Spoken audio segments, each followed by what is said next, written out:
সন্ধ্যা মান্দাসে বইকথার আজকের আসরে আমরা যে বইটিকে নিয়ে আজকের আমাদের উদযাপন এবং আলোচনা, সে বইটি বইমেলার ঠিক আগেই প্রকাশিত হয় এবং খুব অল্প দিনের মধ্যেই বইটি ব্যাপক সাড়া ফেলে। ব্যাপক অর্থে ব্যাপক বলতে গেলে এখানে সত্যি কোট অ্যান্ড কোট ব্যাপকই বলতে হয়।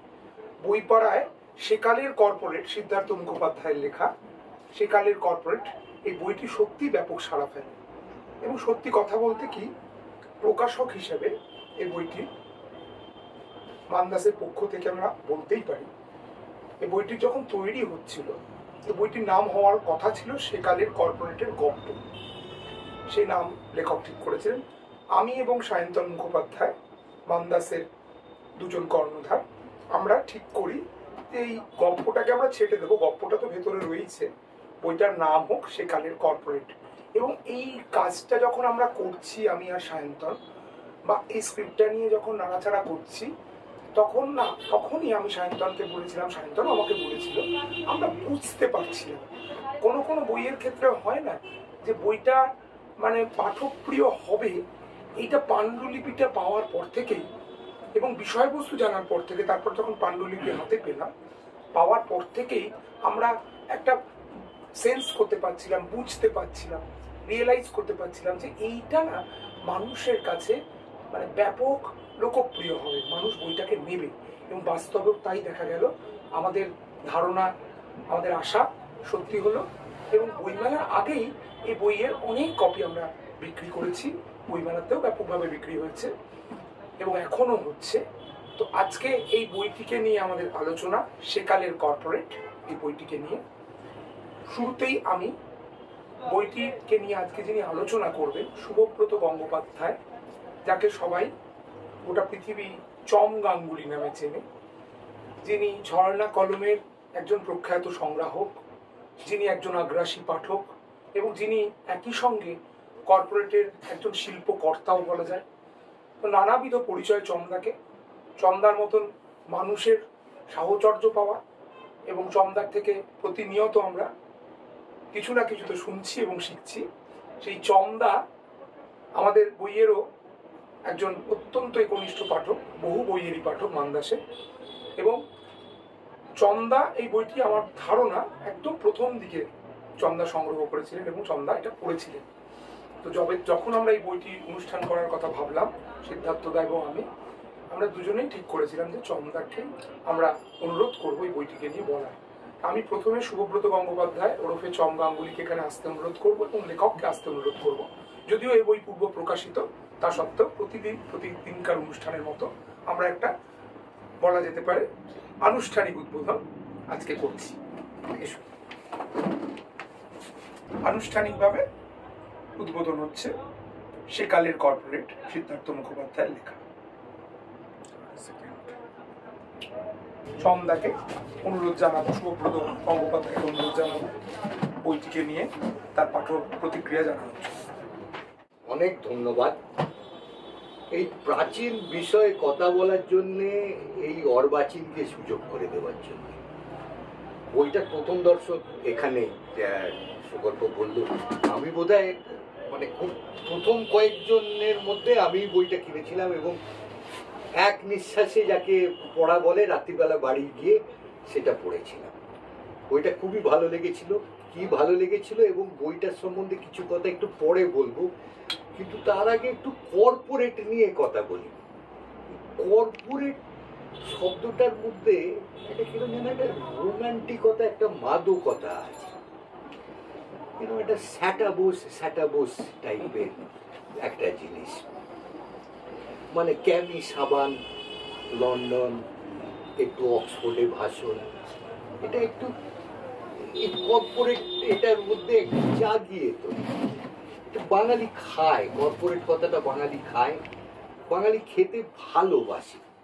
যেরকম পুজো এখন কর্পোরেট, একটা থিম সং থাকবে, একটা ফেসবুকে পেজ থাকবে, একটু ডিজিটালি সিঁদুর খেলা হবে, একটু লোগো লাগানো একটা টি শার্ট পরে অসুর আসবে, একটা কর্পোরেট ব্যাপার থাকে। আর এনজিও মানেই তো কর্পোরেট।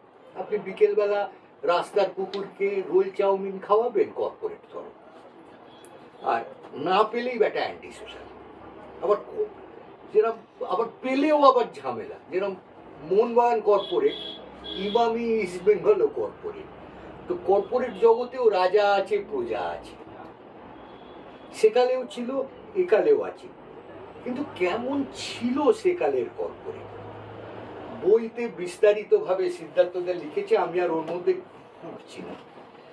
কিন্তু প্রশ্ন হচ্ছে, সেকালের কর্পোরেট যদি একালে আসতো তাহলে কি হতো?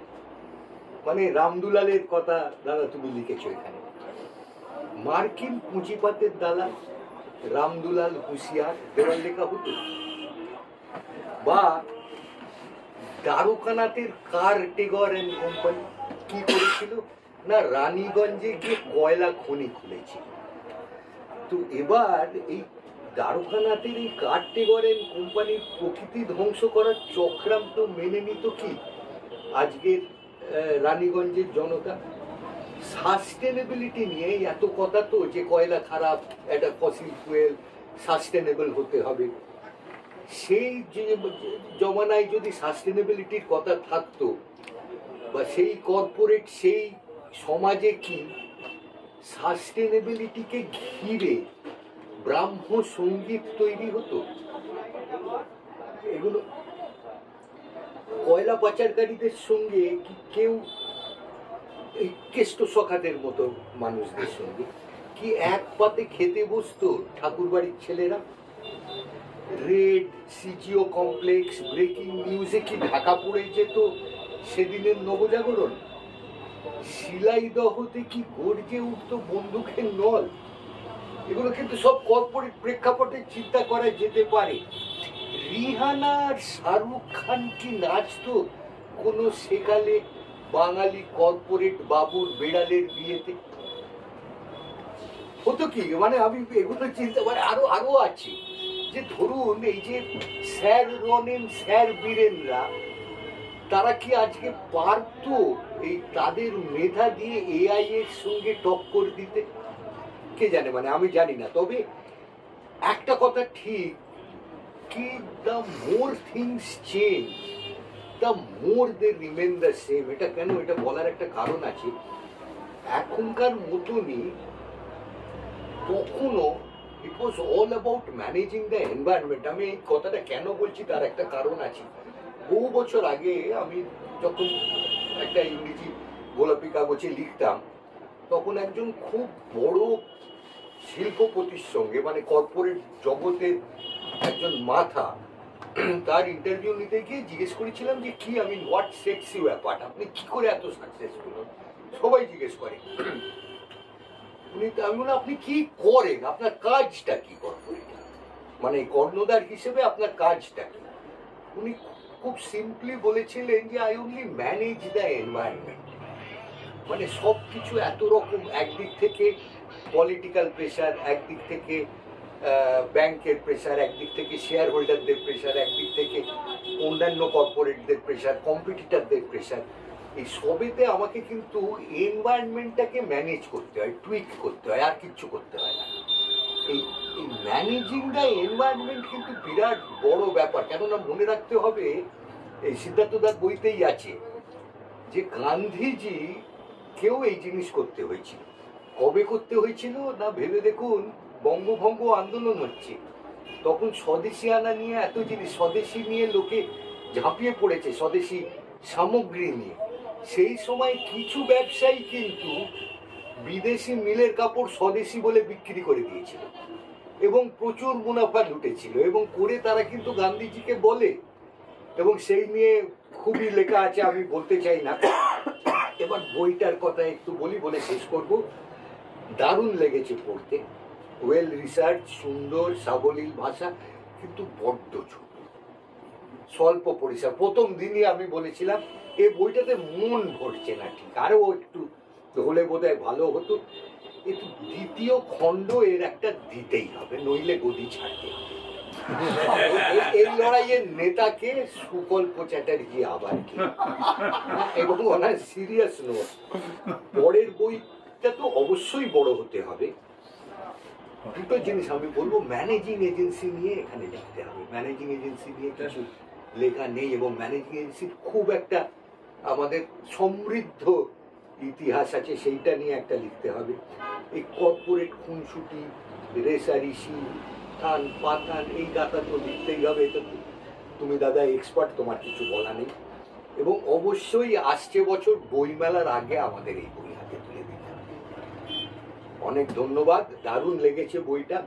আমার বইটা আমি সঙ্গে করে নিয়ে এসেছি, ওটাতে এই বইটা আমি নিয়েছিলাম, তখন তুমি ছিলে না, এখান থেকে মান্দাস থেকেই কেনা, তোমায় দাদা সই করে দিতে হবে। থ্যাংক ইউ আজকে আমাকে বলার সুযোগ করে দেওয়ার জন্যে। আর যদি কিছু ভুলভাল বলে থাকি আগে ক্ষমা চেয়ে নিচ্ছি। দারুণ বই, থ্যাংক ইউ।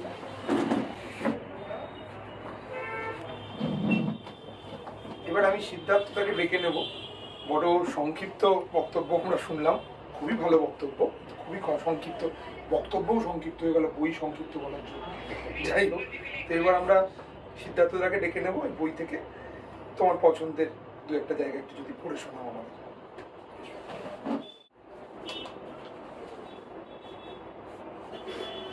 বাঙালির কাছে দালাল শব্দটি নেতিবাচকভাবে ব্যবহার হয়ে থাকে, তার উপর যদি মার্কিন দালাল বলে দাগিয়ে দেওয়া যায় তাহলে তো রক্ষে নেই। বিশেষ করে বঙ্গের বাম মনোভাবাপন্ন কারো উপর খেপে গেলে আদৌ তার সঙ্গে আমেরিকার যোগ থাকুক বা না থাকুক, প্রতি ঘৃণা প্রদর্শন করতে মার্কিন সাম্রাজ্যবাদের দালাল তকমা দিতে পিছপা হন। সেখানে ব্রিটিশ বিরোধী মার্কিন দালাল বললে মানেটা কিছুটা গুলিয়ে যায়। ভুলে গেলে চলবে না, ভারতের মতো আমেরিকাকেও ব্রিটিশদের হাত থেকে স্বাধীন হওয়ার জন্য সংগ্রাম করতে হয়েছিল। তবে আমেরিকার স্বাধীনতা এসেছিল ভারতের স্বাধীনতা প্রায় 250 বছর আগে। সেটা একটা অন্য গল্প, এবং সেই আমেরিকার সঙ্গে ব্রিটিশদের সংঘাতে সেই সময়কালে ফিরে যেতে হয়। আর অন্য আর একটা জায়গায় যেমন আসছি, কিছু কিছু জায়গা, কারণ পুরো বই তো ওইভাবে পড়া যাবে না। পুরো বই সেটা আমি চাইও। কারণ এই রামদুলাল, এই জাস্ট প্রথম প্যারাটা পড়লাম, এটা হলো রামদুলাল সরকারকে নিয়ে। এবং এখানে রামদুলাল সরকারের ব্যাপারটা ভাবলে কিরম হয় যে 1976 সালে যখন আমেরিকার স্বাধীনতার 200 বছর পূর্তি হচ্ছে, তখন নাকি আমেরিকান সেন্টার থেকে এখানে রামদুলালের ছবি চেয়েছিল, সেটা ইয়েতে লেখা আছে, তারা ছবি সংগ্রহ করতে। এবং তার কারণ হলো ওই সময় যখন এই সদ্য স্বাধীন হওয়া আমেরিকায় যখন বাণিজ্য করতে এসেছিল, তখন কিন্তু ব্রিটিশরা বাধা দিয়েছিল, এবং সেই সময় কিন্তু বরং রামদুলাল ওদের কিন্তু ব্যবস্থা করে দিয়েছিল ভারতে ব্যবসা করতে, অনেকটা তাদের এজেন্ট হয়ে কাজ করেছিল। তাই ওই যে বললাম মার্কিন দালাল মানে ওই অর্থে দালাল, হ্যাঁ। কিন্তু সেইটার কথা কিন্তু পরবর্তীকালে কিন্তু আমেরিকার জনগণ যে মনে রেখেছে তার প্রমাণ কিন্তু এইটাই, যে আমেরিকার স্বাধীনতার 200 বছর পরে কিন্তু দেখা যাচ্ছে যে রামদুলালের ছবি ওরা সংগ্রহ করতে চাইছে, এবং তারপর এখান থেকে ব্যবস্থা করা হয়েছিল, এবং তারা তার সংগ্রহ করে ছবিটা নিয়ে তারা অনেক কিছু মানে বের করেছিল রামদুলাল সম্পর্কে। আবার একটা কথা, যেমন মতিলাল শীল, এর কথাও জানেন।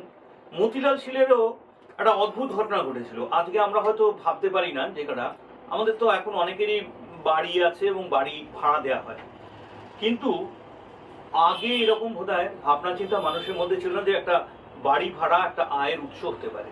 কারণ তখন বোধহয় মানে 200 বছর আগে তখন লোক বাড়ি করতো এবং সেখানে থাকতো, এরকম কেউ কাউকে ভাড়া দিত না। হয়তো তখন আইনের ক্ষেত্রেও অনেক বিবর্তন হয়েছে, তো এখনো যেমন যার হাতে বাড়িটা কবজা করে আছে তাকে ইজেক্ট করা খুব শক্ত, সেই জন্যই হয়তো হতো না। তা উনি প্রথম দেখা গেল যে বেশ কয়েকটা বাড়ি তৈরি করেছিলেন, এবং দেখা যাচ্ছিল যে ইংরেজরা অনেকে আসছিল, তারা পার্মানেন্ট থাকবেন না, তারা হয়তো কাজের সূত্রে আসছেন, কিছুদিন বাদে চলে যাবে, এবং তারা ওইসব বাড়ি ভাড়া নিয়েছিল। এটা মানে আমি এই অধ্যায়গুলো ব্যবসাটাকে শুরু করেছিল একদম পায়োনিয়ার। তার আগে এই ভাবনাটাই ছিল না যে বাড়ি ভাড়া একটা আয়ের উৎস হয়ে যেতে পারে এই জায়গাটা।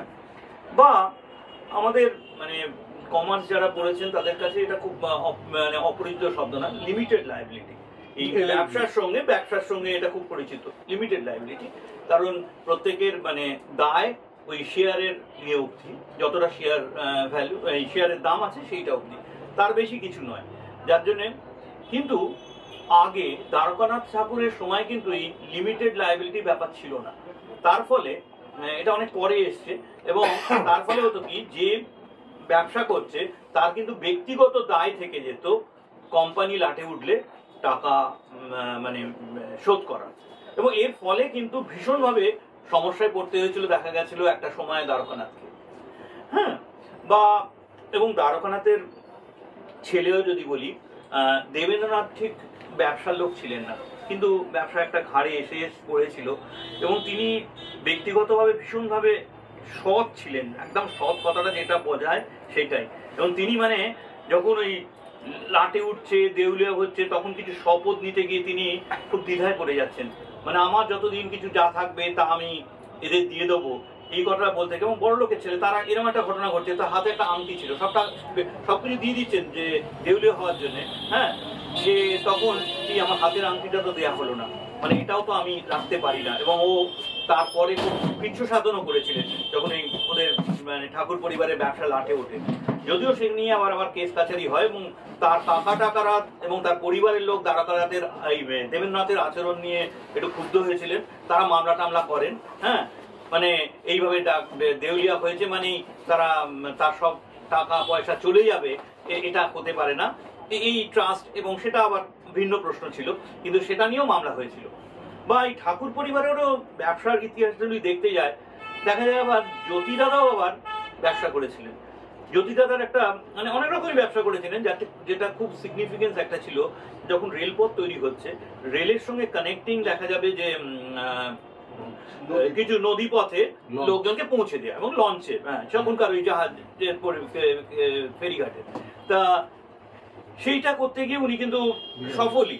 কিন্তু দেখা যাচ্ছে যে ওই যে বললাম না, মানে সবাই তো চায় মার্কেটটা একা থাকুক, তো ওই সময় ফ্লোটিলা বলে একটি বিদেশি জাহাজ কোম্পানি ওর কোনো জাহাজ চালাতো, ওই মানে ফেরি পরিষেবা দিত, তারা দেখা গেল যে জ্যোতিদাদার এই ব্যাপারটাকে মানতে চাইছে না, এবং তারা অনেকবার আকার ইন্দিরে পাঠাচ্ছে যে আমি আপনার ব্যবসা কিনে নিতে চাই। হ্যাঁ, কিন্তু উনি রাজি নন, কেননা যতই হোক উনি তো ডেডিকেটেড এই ব্যবসাটা করার জন্য। এবং তাছাড়া দেখা গিয়েছিল ওই সময় ওই বরিশাল যেখান থেকে উনি জাহাজ চালাতেন, সেখানকার মানুষও খুব মানে এটা আমাদের স্বদেশী ব্যবসা, এটার একটা আলাদা সিম্বল। হ্যাঁ, মানে ওটার জন্য উনি ইমোশনালি একটু হয়েছিলেন যে আমার এই ব্যবসা চলবে। কিন্তু দেখা গেল ওই যা হয়, প্রাইস কাট আরম্ভ হয়ে গেল, ভাড়া কমাতে লাগলো ফ্লোটিলা, তাকে দেখে জ্যোতিদাদাও ভাড়া কমাতে লাগলো। এই করতে করতে এমন একটা নাকি পর্যায়ে চলে গেছিল, মানে যে যাত্রী উঠছে সেই যেন বেনিফিটেড, মানে যারা চালাচ্ছে তারা কিছু নয়, তাদের মানে শুধু তো মানে ভাড়া প্রায় লাগছে না, উঠছে উপহার পাচ্ছে। এইরকম চলতে চলতে যখন তিনি কিন্তু দেনার দায়ে পড়ছেন জ্যোতিদাদা, এই সময় দেখা গেল যে হঠাৎ জ্যোতিদাদার একটি জাহাজ ধাক্কা খেয়ে ডুবে যায়, এবং তাতেই কিন্তু তার মানে শুধু ডুবে গেল না, জ্যোতিদাদার জাহাজের ব্যবসাও ডুবে গিয়েছিল। বইটা আরো বিস্তারিতভাবে এটা বলা আছে, এবং জানি না, এটা কোনো প্রমাণ নেই, কেউ বলে এটা স্যাবোটেজ, কেউ বলে এটা স্যাবোটেজ নয়। কারণ আমরা তো বলি সুস্থ প্রতিযোগিতা, আদৌ কি সুস্থ প্রতিযোগিতা, নাকি এইভাবেই ওকে ওর জাহাজটাকে ডুবিয়ে দিয়ে ওর ব্যবসাটাকে ডুবিয়ে দিয়েছিল, সেটা বলা মুশকিল, সেটা কোনো প্রমাণ নেই হয়তো। হ্যাঁ, কিন্তু সন্দেহ নিশ্চয়ই জাগে, কারণ আজকালকার সবকিছু দেখে এই সেকালের কর্পোরেটও এই ধরনের ঘটনা এসছে। আর একটা যেমন ঘটনা আমি বলি, আমরা তো অনেকেই এইটার নাম জানি পিআরএস, মানে প্রেমচাঁদ রায়চাঁদ স্কলার, এই শব্দটার সঙ্গে আমরা তো অনেকে পরিচিত, মানে কলকাতা বিশ্ববিদ্যালয় মানে খুব এটা প্রেস্টিজিয়াস স্কলারশিপ একটা ছিল। তো এই লোকটাকে, এই প্রেমচাঁদ রায়চাঁদ, এসব হর্ষদ মেহতা, কেতন পৈরাকের অনেক আগের যুগের লোক, তার আমলেই বলা যায় যে শেয়ার স্ক্যাম হয়েছিল। এবং সেটা হয়েছিল কারণ একটা অদ্ভুত ঘটনা, যখন আমেরিকার গৃহযুদ্ধ হতো, তখন যেহেতু আমেরিকা থেকে ইংল্যান্ডে তুলো যাচ্ছে না, তার ফলে ভারত থেকে তুলো যেতে শুরু করে, এবং একটা মানে তুলোর মাধ্যমে গুম হয়। এবং সেই সময় দেখা যায় যে, এবং যা হয়, লোক তো মানে ওই শেয়ার বাজার নিয়েও যেমন লোক মনে করে আরো উঠবে আরো উঠবে আরো উঠবে, কিন্তু একটা সময় তো পড়বে। তা সেই একটা সময় গৃহযুদ্ধ থেমে যাবে, এবং তার ফলে সেই বাজারটা নষ্ট হয়ে যাবে, এবং সেই সময়ও শোনা যায় যে বেশ কিছু মানুষ নাকি সুইসাইড করেছিল, এত খারাপ অবস্থা হয়েছিল। এবং জামশেদজি টাটার বাবা যে একটা বিশাল বাড়ি করেছিলেন, কাতমলা বাড়ি করেছিলেন, সেটা বেচে দিতে হয়েছিল। এবং শুধু তাই নয়, তখন জামশেদজি ছোট, এই মানে প্রেমচাঁদ রায়চাঁদ এবং জামশেদজির বাবা এরা সবাই মিলে জামশেদজিকে নাকি ইংল্যান্ডে তাদের ব্যবসা বিস্তারের জন্য পাঠাচ্ছিল, হাতে তাদের বিভিন্ন এই তখনকার শেয়ারের কাগজ টাগজ দিয়ে এবং বিল অফ এক্সচেঞ্জ এবং শেয়ারের কাগজ দিয়ে। কিন্তু দেখা যায় যে উনি যখন ইংল্যান্ডে পদার্পণ করছেন তখন এই ঘটনাটা ঘটে গেছে। তখন তো অনেক সময় লাগতো, হ্যাঁ, এবং সেই কাগজগুলো মানে শেয়ারগুলো, শেয়ারের স্ক্রিপ্টগুলো প্রায় কাগজে পরিণত হয়েছে, তার কোনো ভ্যালু নেই। আবার নিঃস্ব অবস্থায় তিনি পৌঁছেছিলেন। এই ধরনের অনেক ইন্টারেস্টিং করে। বা আরেকজন আমরা রাজনৈতিক ব্যক্তি বলেই জানি যে দাদাভাই নরসিং, বা তাকে আমরা প্রফেসর বলে জানি, কিন্তু তিনিও কিন্তু ব্যবসা করেছিলেন। এবং শুধু ব্যবসা করেছিলেন না, তার ব্যবসাও খুব অদ্ভুত। মানে তিনি খুব নৈতিকতার সঙ্গে ব্যবসা করতেন।